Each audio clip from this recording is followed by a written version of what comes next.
தற்போது சென்னை எழும்பூரில் இந்து முன்னணி பிரமுகர் சசிகுமார் கொலை செய்யப்பட்டதை கண்டித்து ஆர்ப்பாட்டம் நடத்த முயன்ற தமிழக பாரதிய ஜனதா கட்சியினர் காவல்துறையுடன் வாக்குவாதத்தில் ஈடுபட்டு வருகின்றனர். அதன் நேரலையை பார்க்கலாம்.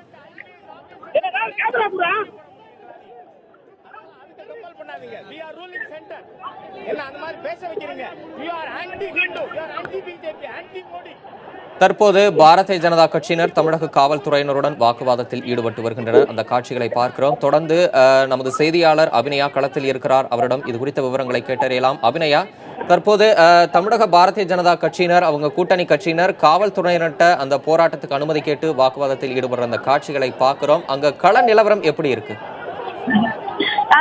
தமிழரசன் இந்த இடத்துல ராஜரத்னம் மைதானத்தம் சென்னை எழும்பூரில் இருக்கக்கூடிய ராஜரத்னம் மைதானத்திற்கு முன்பாக கோவையில் சசிகுமார் கொலை செய்யப்பட்டதை கண்டித்து பாரதிய ஜனதா கட்சி சார்பில் இங்கு போராட்டம் நடத்தப்படும் என முன்பே அறிவிக்கப்பட்டிருந்தது.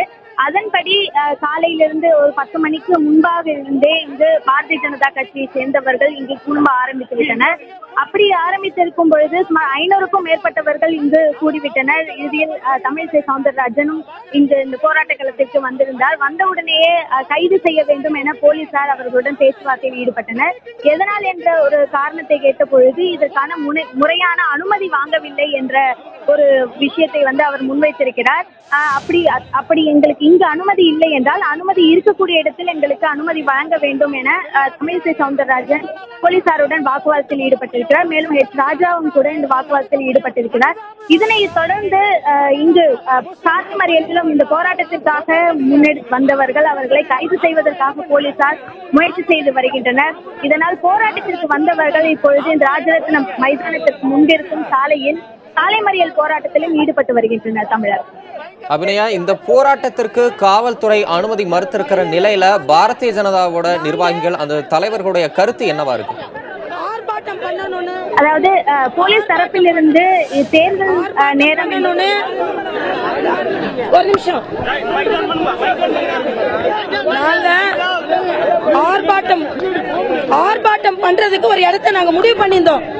அந்த இடத்துல பர்மிஷன் கிடையாது. இந்த இடத்துக்கு வாங்கன்னு சொன்னாங்க. சட்டத்தை மதிச்சு இந்த இடத்துக்கு நாங்க வந்திருக்கோம். இந்த இடத்துக்கு வந்தா இல்லன்னா எங்க கமலாலயத்துக்கு போலீஸ் அதிகாரிகள் வந்தாங்க நேற்று. வந்து இடத்தை மாற்ற சொல்லுங்கன்னு சொன்னாங்க. அது பர்மிஷன் இல்லாத இடம், இது பர்மிஷன் உள்ள இடம். நாங்க பர்மிஷன் உள்ள இடத்துல நாங்க வந்திருக்கோம். இங்க மைக் வைக்க அனுமதி கிடையாது, ஆர்ப்பாட்டம் பண்றதுக்கு அனுமதி கிடையாது. அப்ப ஏன் இது அனுமதிக்கப்பட்ட இடம் நீங்க கூப்பிட்டீங்கன்னு நான் கேக்குறேன். இல்ல இங்க வந்தாலும் அரெஸ்ட் பண்ணுவோம்னா நாங்க அந்த இடத்துல ஆர்ப்பாட்டம் பண்ணிருப்போம்ல. பொதுமக்களுக்கு இடையூறு வேண்டான்றக்காக நாங்க இந்த இடத்தை மாத்தணும். அப்ப எங்களை ஜனநாயக முறைப்படி ஆர்ப்பாட்டம் நடத்துறதுக்கு முடியுமா இல்லையா? வள்ளுவர் கோட்டத்துல இன்னொரு அமைப்பு அப்ப எல்லாத்துக்கும் ஒரே சட்டம் தானே இங்க இருக்கணும். தமிழகத்துல நீங்க எங்களுக்கு பத்திர சட்டம் இல்லைன்னா ஒரு இந்து சகோதரர்கள் இந்த அமைப்பை சார்ந்த சகோதரர் வெட்டி கொல்லப்பட்டு இருக்கிறார். இவர்களின் அஜாக்கிரதையினால் வெட்டி கொல்லப்பட்டிருக்கிறார். அமைதியான முறையில் ஆர்ப்பாட்டம் செய்வோம்னா அதை தடுத்தாங்கன்னா தமிழகத்துல எங்க ஜனநாயக உரிமை இருக்கிறது நாங்க கேட்கிறோம். எங்க இருக்குது? ஒரு தேசிய செயலாளர், ஒரு மாநில தலைவர் அமைதியாக தொண்டர்கள் வந்திருக்கிறாங்கன்னா அதுக்கு அனுமதி இல்லைன்னா என்ன அர்த்தம் கேட்கிறேன். வண்டியில ஏறாதுங்க. அதாவது தமிழக காவல்துறையினுடைய தைரியத்தை, அதாவது தமிழக காவல்துறையினுடைய துணிவை, சரித்திரத்தை, பராக்கிரமத்தை ஆமு ஆப்பி என்று பிரிக்க வேண்டியிருக்கிறது. ஆம்பூருக்கு முன்னால், ஆம்பூருக்கு பின்னால். ஆம்பூர்ல 7 பெண் கான்ஸ்டபிளை சட்டையை கட்டி அற நிர்வாணமாக்கி ஒரு கான்ஸ்டபிளுக்கு தொடையிலிருந்து கால் வர கிழிச்சு 98 ஸ்டிச் போட்டுது. அதுல ஏதாவது காவல்துறை நடவடிக்கை எடுத்ததா? அது மட்டுமில்ல. தற்போது தமிழக பாரதிய ஜனதா தலைவர் தமிழிசை சவுந்தரராஜனும் பாரதிய ஜனதாவின் தேசிய செயலாளர் ராஜாவும் செய்தியாளர்களை சந்தித்து வருகின்றனர். அதன் நேரலையை பார்த்துக் கொண்டிருக்கிறோம். தொடர்ந்து களத்தில் இருக்கும் நமது செய்தியாளர் அபிநயாவிடம் கேட்கலாம். அபிநயா, தற்போது பேசிய தமிழிசை சவுந்தரராஜன் ஜனநாயக முறைப்படி தங்களுக்கு எதிர்ப்பை பதிவு செய்ய காவல்துறை விடல அப்படின்ற தங்களுடைய கருத்தை முன்வச்சிருக்கிறாங்க. இந்த காவல்துறையின் அனுமதி மறுப்புக்கு அங்க இருக்கக்கூடிய பாரதிய ஜனதா தொண்டர்கள் என்ன விதமான எதிர்வினைகளை முன்வைக்கிறாங்க? அதாவது தமிழரசன் அவர்கள் ஏற்கனவே போராட்டம் நடத்துவதற்கு போலீசாரிடம் அனுமதி கேட்டபோது அவர்களுக்கு இந்த இடத்தில், அதாவது வள்ளுவர் கோட்டத்தில் அனுமதி கேட்டிருக்கிறார்கள். ஆனால் அந்த இடத்தில் வேறு சில காரணங்கள் சொல்லப்பட்டு அந்த இடத்தில் அனுமதி வழங்க முடியாது என போலீசார் தெரிவித்திருக்கின்றனர். அதனைத் தொடர்ந்துதான் இங்கு ராஜரத்ன மைதானத்திற்கு தங்களுக்கு அனுமதி அளித்ததாக பாரதிய ஜனதா கட்சி தரப்பில் தெரிவிக்கப்படுகிறது. ஆனால் இங்கும் அவர்களுக்கு அனுமதி இல்லை. தேர்தல் காரணமாக, தேர்தல் விதிமுறைகள் நடத்தையில் உள்ள காரணமாக இது போன்ற போராட்டங்கள் நடத்தக்கூடாது என கூறி போலீசார் இவர்களிடம் வாக்குவாதத்தில் ஈடுபட்டிருக்கின்றனர். ஆனால் அனைவருக்குமே அந்த நன்னடத்தை என்பது பொருந்தும் என்று இங்கு பாரதிய ஜனதா கட்சி தரப்பில் இருந்து கருத்துக்கள் முன்வைக்கப்படுகின்றன. இதனைத் தொடர்ந்துதான் இப்பொழுது பாரதிய ஜனதா கட்சியை சேர்ந்தவர்கள் சாலை மறியல் போராட்டத்திலும் ஈடுபட்டு வருகின்றனர்.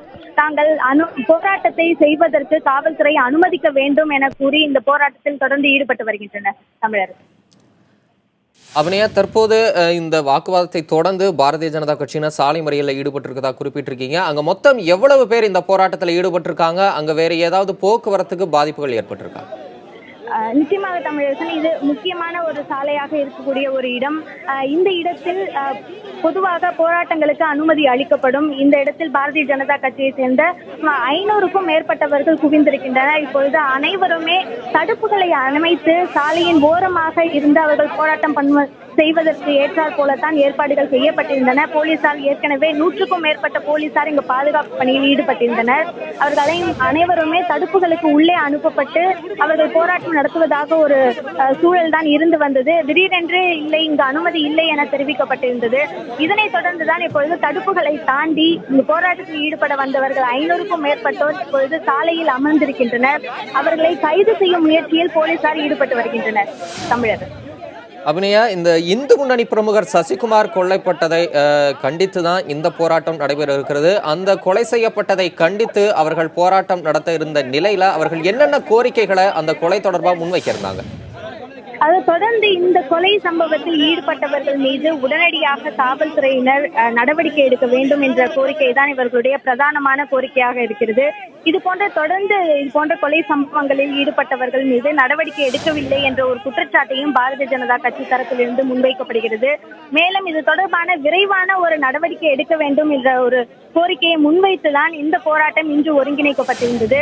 அதன் காரணமாகத்தான் இந்த போராட்டத்தில் ஈடுபடுவதற்காக 500க்கும் மேற்பட்ட பாரதிய ஜனதா கட்சியை சேர்ந்தவர்கள் இங்கு குழுமியிருந்தனர். இந்த சூழலில் தான் இந்த போராட்டத்தை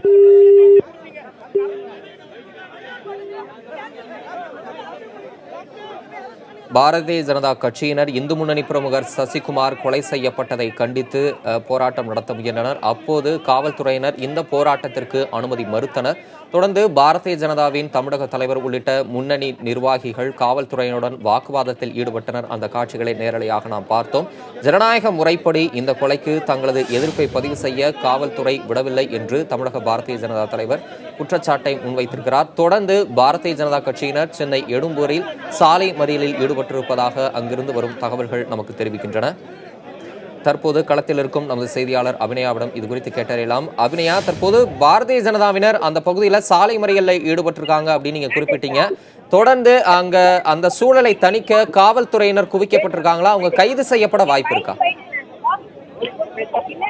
ஏற்கனவே போலீசார் தரப்பில் இருந்து இந்த இடத்தில் கைது செய்பவர்களை, அதாவது போராட்டத்தில் ஈடுபடுபவர்களை கைது செய்வதற்காக ஏற்கனவே 4-5 பேருந்துகள், வாகனங்கள் இங்கு நிறுத்தி வைக்கப்பட்டிருந்தன. இப்பொழுது தொடர்ந்து போராட்டத்தில் ஈடுபட்டு வருவதனால் மேலும் போலீசாரை குவிக்கப்படுவதற்கான வாய்ப்புகள் இருக்கின்றது. தொடர்ந்து பாரதிய ஜனதா பிரமுகர்கள் இந்த போராட்டத்தில் ஈடுபட்டு வருகின்றனர். அதன் காட்சிகளை தான் நாம் பார்த்து வருகிறோம். மேலும் போலீசார் அதிகமாக குவிக்கப்படுவதற்கான வாய்ப்பு இருப்பதாகவும் தெரிகிறது. அவர்களை கைது செய்யும் பணிகளில் தான் இப்போது ஈடுபட்டு வருகின்றனர். இங்கு ஏற்கனவே கிட்டத்தட்ட 10 பேருந்துகள், அரசு பேருந்துகள் இவர்களை கைது செய்து ஏற்றுவதற்காக நிறுத்தி வைக்கப்பட்டிருக்கிறது. மேலும் காவல்துறையினருடைய வாகனங்களும் இங்கு நிறுத்தி வைக்கப்பட்டிருக்கிறது. தொடர்ந்து இங்க இருக்கக்கூடியவர்கள் சாலை மறியல் போராட்டத்தில் ஈடுபட்டிருக்கின்றனர். அது காட்சிகளை நீங்களே நேரடியாக பார்க்கலாம். தமிழர் கோவையில் இந்து முன்னணி பிரமுகர் சசிகுமார் கொலை செய்யப்பட்டதை கண்டித்து தமிழக பாரதிய ஜனதா கட்சியினர் சென்னை எழும்பூரில் போராட்டம் நடத்த முயன்றனர். அப்போது காவல்துறையினர் போராட்டத்திற்கு அனுமதி மறுத்ததால் பாரதிய ஜனதாவினருக்கும் காவல்துறையினருக்கும் இடையே வாக்குவாதம் ஏற்பட்டது. தொடர்ந்து தற்போது பாரதிய ஜனதா கட்சியினர் சென்னை எழும்பூரில் சாலை மறியலில் ஈடுபட்டிருக்கின்றனர். இது தொடர்பான தகவல்களை களத்திலிருந்து வழங்கியமைக்கு அபிநயா உங்களுக்கு நன்றி.